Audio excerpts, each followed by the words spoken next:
मिडियानि गेजेरजों जोङो दुलाराय बर' फरायसा आफाद हिसाबै बिटिआर एकर्ड इमप्लिमेन्टेसननि माखासे थासारिखौ जों फोरमायनानै गोजोननाय मोनगोन। मानोना थांनाय जि 5 सेप्तेम्बराव आसाम सरकारा बर' मिडियाम एन्ड आदार ट्राइबेल लेंगुवेजनि मोनसे डाइरेक्टरेटखौ गायसननानै होबाय आरो बिथांमोना बेखौ बेखेवबाय आरो दिनै जाय बिथाङा डाइरेक्टर महरै अफिस लाबाय आरो बिनि गेजेरजों गासिबो खामानिया फुल फ्लेजेड मोनसे डाइरेक्टरेट हिसाबै जागायनो हमबाय आरो जों आसाम सरकारजों दाखालि बावैसो सावरायदों आरो बिथांमोना स्पष्ट जोंनोबो मिथिहोदों जे बिनि गेजेरजों डाइरेक्टरेटनि जे खामानि बे सोलिगासिनो दङ आरो बेनिखायनो इयुन समाव जोंहा बर' मिडियामनि बिजाबनि फोरोंगिरिनि जेंना आरो गुबुन गुबुन बे जोंनि सोलोंथाइजों सोमोन्दो थानाय जेंनाखौ बे डाइरेक्टरनि गेजेरजों बोस्रांनायनि लामाखौ निस्सय बेयो स्पष्ट जाबाय। आरो गुबुन मोनसेया जाहैबाय दिनै जोंनियाव माने एकर्डनि गेजेरजों बावहाय प्रभिन्सियेलाइजेसन खालामनायनि जे बेबस्था बर' मिडियाम आथिखाल बिटिआरनि बाहेरानि स्कुलफोर आरो बिटिआर हालामनि जे बावहाय एलपि टु पिजि जेसेबां जोंनियाव भेन्सार इन्स्टिटिउसन्सफोर दङ बेखौ लानानै जों प्रभिन्सियेलाइज खालामनायनि जे कमिटि बिथांमोनाबो जोंखौ थाबैनो खेबसेबाव लोगो हमगोन। मानोना बिथांमोनाबो दाखालि गिबि खेब मेल जानानै जि खामानिखौ जागायबाय जोंनो मिथिहोदों आरो जों मोजां मोनदों जाहाथे जोंनि बे सोलोंथाइनि जेंनाजों जोंनि गासिबो भेन्सार इन्स्टिटिउसन्सफ्रा बिएड ल' कलेज एबा माने एलपि गासिबो जुनियर कलेज आरो डिग्री कलेज बे जोंनि भेन्सार प्रभिन्सियेलाइजेसननि नियम नितिजों जोङो सोलाय सोल' दिनै एगजेम्पसन लुबैदों आरो बेखौ मावजोबनानै जोंनि बे सुक्तिनि गेजेरजों प्रभिन्सियेलाइज खालामनाया जोंनि दुलाराय बर' फरायसा आफादनि मोनसे गुदि थांखि आरो बेखौ जोङो मावलांबाय थागोन। मैया बनरगावआव जों नुदों माने इउपिपिएलनि माने आफादगिरि बिथां प्रमद बर'नि सायाव एसे अन्थाइ खुबैनानै गाग्लोबनाय बायदि जादों। दा बे बेलायाव मा बुंगोन? जों दुलाराय बर' फरायसा आफादा नोजोर बोदों जे बेबादि माखासे माने थासारि जायो जायगा जायगा। आरोबाव मैया जों खोनानो मोन्दों आरो जोङो मिथिदों नोंथांमोननि मिडियानि गेजेरजों जे बै माने देबोरगाव समस्थियाव गोलैनाय जे अबेबा मोनसे लामायाव माने अन्थाइ खुबैनाय जादों होननानै जोङो सोंखारि दुलाराय बर' फरायसा आफादा जाहाथे इयुन समाव बेबादि जेबो जाथाय जानो नाङा। मानोना गोबां राजनितिक दल आरो दैदेनगिरिफ्रा गोबां समाव गासिबो गावबागाव राजनितिक दलनि थाखाय खामानि मावगोन आरो जोंनि गासैबो सुबुंफ्रानो बिनि फारसे माने खामानि मावनाय आरो सापर्ट खालामनायनि मोन्थाय दङ आरो बिनि सायाव जेबो माने जाहाथे आरोबाव बेबादि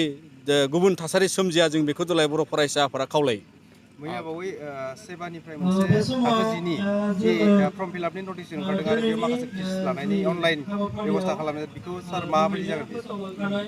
जिहेतु जि फर्म फिलापनि प्रसेस क्लास 9 आरो 10नि सेबाया बेखौ खालामबाय थाखायो आरो दिनै बे अनलाइन खालामनायनि बेलायाव खालि बेखौल' जों दुलाराय बर' फरायसाफ्रा नोजोर बोनानै खावलायगोन जाहाथे जिफोर डेडलाइन होबाय सेबाया आरो बिनि गेजेराव दिनै गोबां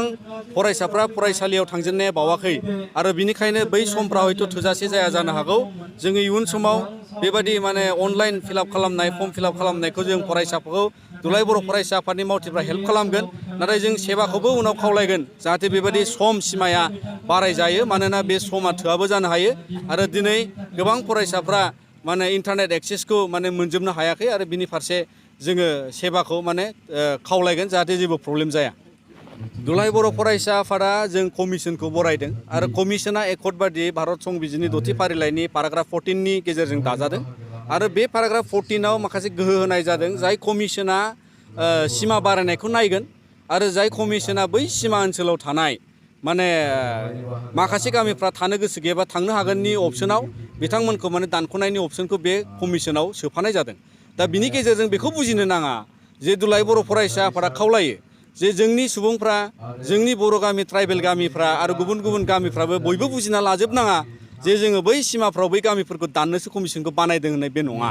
मानोना बे कमिसननि गुबै थांखियानो जाबाय जे दिनै इनक्लुसननि बाथ्रानि खोथा दं। समस्ति बारायनायनि जोंनि बिटिआर रेकर्डआव मेनसन दङ 40निफ्राय 60 जागोन। दा समस्ति बारायगोनब्ला एरियाखौ बारायनांगोन बे स्पस्ट भारत सरकार आरो आसाम सरकारा बेखौ बुजिदों आरो बेखौ बिथांमोना सुक्तियाव होदों आरो बिनिखायनो बे कमिसननि गेजेरजों सिमा बारायनायानो गुबै थांखि आरो दुलाराय बर' फरायसा आफादा बेखौ नोजोर बोगोन आरो जाहाथे सिमा ओनसोलाव थानाय जोंनि बर' रायजो आरो गुबुन गुबुन ट्राइबेल समस्ति आरो ट्राइबेल गोष्ठिफ्रा आरो जोंनि गुबुन गुबुन जाथिफ्राबो बेखौ लानानै जेबो माने हालाय हाफाय जानाङा आरो बेयाव जेबो गोसोबादि कमिसनाबो मावनो हानायनि गोहो गैया आरो बेखौनो लानानै जोङो दिनै माने मेन थांखिया जोंनिया माने ओनसोल बारायनांगौ सनितपुर बिस्वनाथनि खोथा दङ जाय ओनसोलफ्रा दिनै बिटिआर ओनसोलाव हाबनायनि थाखाय बिथांमोना नेनानै दङ